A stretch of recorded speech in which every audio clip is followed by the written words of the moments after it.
Continue the Maimer, the Hav in Inyan Simchas Tora that the Rebbe said 40 years ago on Matzai Simchas Tora, Tafshin Lamed Ches 1977, after suffering a heart attack on Shmini Atzeres night. The Rebbe said this Maimer from his room, and Hasidim heard it on the hookup downstairs in the shul.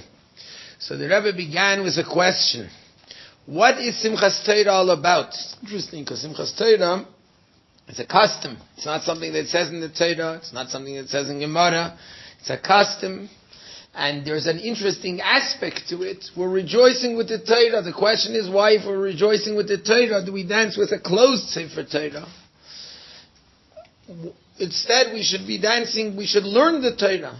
Something in general that one wants to rejoice with. One has to be able to understand it and to know what it's all about. And that's the way one is happy with something, and especially an intellectual concept, what causes joy is understanding it and knowing it. And especially Torah, because that's the greatest possible wisdom. And the question is, therefore, why do we dance with the Sefer Torah as it's closed and covered with its mantle? Instead, we should be learning the Torah. In addition, the concept of Simchas Tora is something that unites all Jews. It's something which connects equally to everyone, and that's expressed in the fact that we dance specifically with the written Torah. The written Torah is something that everybody has a connection to, because even someone who doesn't understand, when he reads the words of the Torah, when it comes to the oral Torah, then we can only make Birchas HaTorah if we understand what we're saying, because it's not about the words, it's about understanding the concepts. Whereas the written Torah, even if someone doesn't understand what he's saying, he can still make Birchas HaTorah, he can still make the blessing. That means he still has the connection to the Noisen HaTorah. So that brings out the connection of every Jew to Simchas Torah, and that's something which we see also practically, that many times when it comes to the Simcha of HaKafis, of Simchas Torah, Jews who usually all year their connection to Torah is not as open are also drawn in to shul for the Hakafis. Another question, which is also along the same lines, is why do we celebrate Simchas Tora after Sukkot? Seemingly we should celebrate Simchas Tora on Shavuos, and this also actually connects to the same idea as the first question. Because when should we celebrate the Torah? When we got it. When we get the Torah and we're able to learn it, that's when we should dance with it. Why 6 months later, or 4 months later, when it comes Sukkot, and the last day of Sukkot, Shmini Atzeres, or in Chutz La'aretz, on the second Yom Tov Sheni of Shmini Atzeres? What's the connection specifically to Sukkot? And so in order to explain this idea, the Rebbe says, it can be explained based on what Chassidus explains. The Frierdiker Rebbe brings it in his Mamorim, the Rebbe Rashab, based on a Maimer, based on a Medrash. The Medrash says the following, that really Atzeres of Sukkot should have been 50 days away, just like Atzeres of Pesach. What does that mean? Atzeres means to internalize. Atzeres is the drawing in of the Yom Tov. On Pesach, when we want to draw in the Yom Tov of Pesach, when we want to internalize it, it takes us 7 weeks of counting the Omer. 6 weeks after Pesach, or even 7 weeks after the first day of Pesach, that's when we're able to celebrate Shavuos. That's when we're able to internalize, to take in what we had on Pesach. Seemingly it should be the same way on Sukkot as well. And yet on Sukkot, it's immediately after. There's not even interruption of any days whatsoever. Right after the 7 days of Sukkot, we have the Shmini Atzeres, the Yom Tov of Atzeres. And the Medrash says, why is it not like that? Why is it different on Sukkot? And the Medrash brings a mashal, an analogy of a king that had many daughters. Some of them were married and living far from the king, and some of them were married and living close to the king. One day they all came to greet the king, their father. They all came to come and meet and be together with the king, their father. And afterwards, the king said the following, some of you are married and living in a close place, you have enough time to go and come back. But some of you, you're living in a far place and you're not able, you don't have the days and the ability to go and come back. And therefore, now that you're all here with me, let's make one Yom Tov. Let's make one holiday and we'll all celebrate together. Similarly, also says the Medrash that at Seres of Pesach, we're going out of the winter, we're coming into the summer. And therefore, it's easier to be able to, there's enough time to push it off. Whereas at Seres of Sukkot, since we're going out of the summer and we're going into the winter, there isn't time to push it off, and that's why it's made the Yom Tov right away. The explanation and the meaning of this concept, just of the mashal, of what the analogy of the Medrash is that the difference between summer and winter, and although in some places in the world we're going now into summer, but the idea is the spiritual concept of it, which goes after Eretz Yisrael, which is that in the spiritual concept, we're going from summer into winter, or from winter into summer, meaning winter is a time when the sun isn't shining. There's no closeness to Hashem. The spiritual light is not revealed. Summer, the shine of the sun, expresses the idea of the spiritual light. And that's why in the summer we have more Yom Tovim. There's Pesach, there's Shavuos.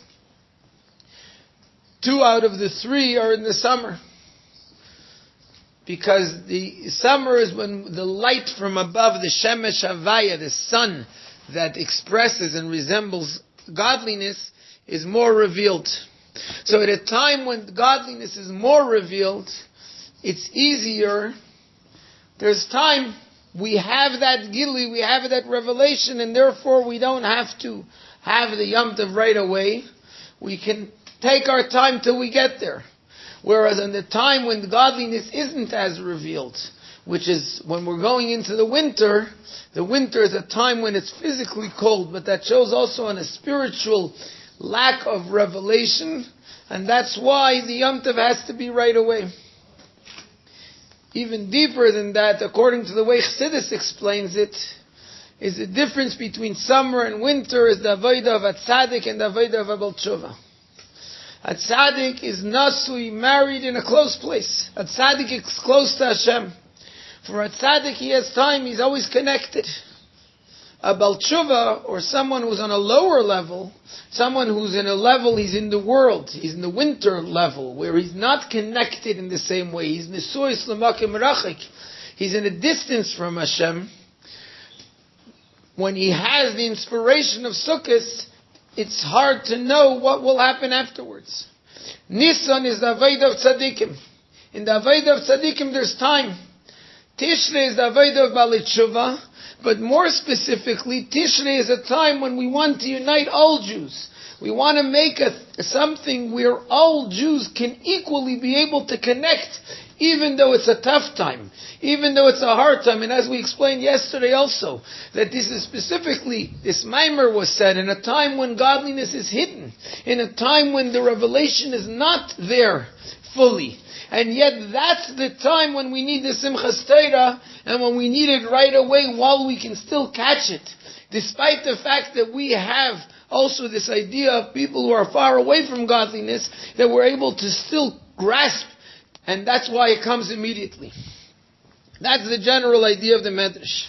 But now the Rebbe says, in order to understand this properly, this idea specifically of the Yoim Echad, the one day that everyone comes to greet the king, and specifically also the idea of the Chad Yom Tov, the one holiday that's made then. So Rebbe says that we'll first have to explain something which was explained in the previous Maimer, in the Maimer Basukas Teishvu, that the Rebbe said also that year in Tavshin Lamed Ches. The Rebbe said on Yud Gimel Tishrei. The yard says the Rebbe Maharash, the Rebbe said a Maimer Basukas Teishvu, and in that Maimer it explained at length, and the Rebbe here repeats the point in short, that all the Yomim Tovim of Tishrei all have to do with Achdus, with unity and oneness of the Jewish people, and specifically the way the Jewish people bring that oneness into the world. That the concept of every Yom Tov of Tishrei is revealing the oneness of Hashem in the world through every Yom Tov having to do with one. Starting from Rosh Hashanah. Rosh Hashanah is mitzvah sayoim b'shofar.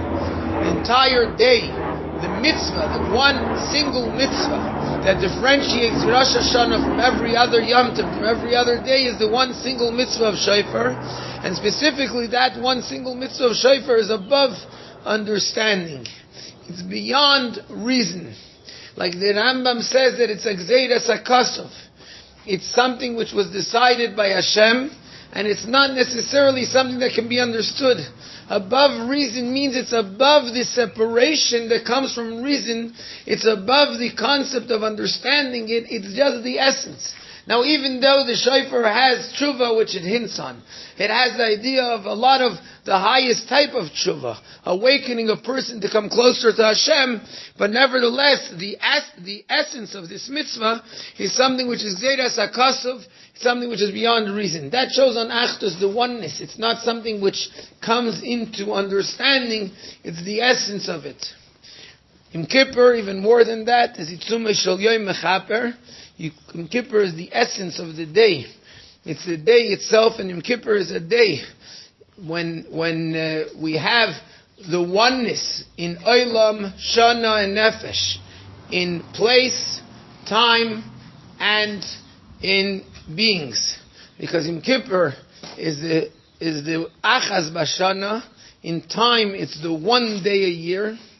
In place, Yom Kippur is the time when the Kohen Gadol, who he's the one, although he's acting as a messenger of the entire Jewish people, but he's the one single person who's the Yechida, the one chosen person in the Jewish people, and he goes into the one place in the world, the holiest place in the world.